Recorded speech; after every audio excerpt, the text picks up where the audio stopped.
Here I have SONY Xperia XZ2 and let me show you how to accomplish the factory reset operation on that device by using the Sony settings.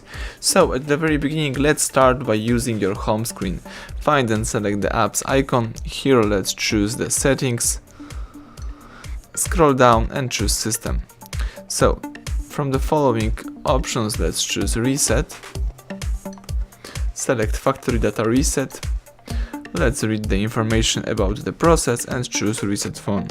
So if you are sure that you want to erase all your personal information and downloaded apps, choose erase everything. And right now the Sony Xperia XZ2 is performing the hard reset operation. Do not interrupt while the process is running, let's just wait until the whole operation will be completed successfully.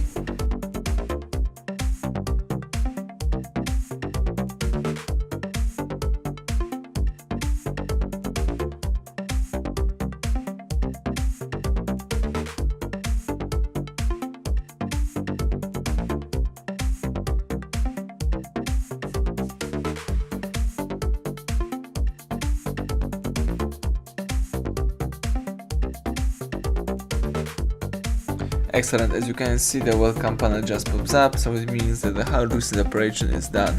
Now you may start easily activate your smartphone. Thank you for watching, please subscribe our channel and leave thumbs up under the video.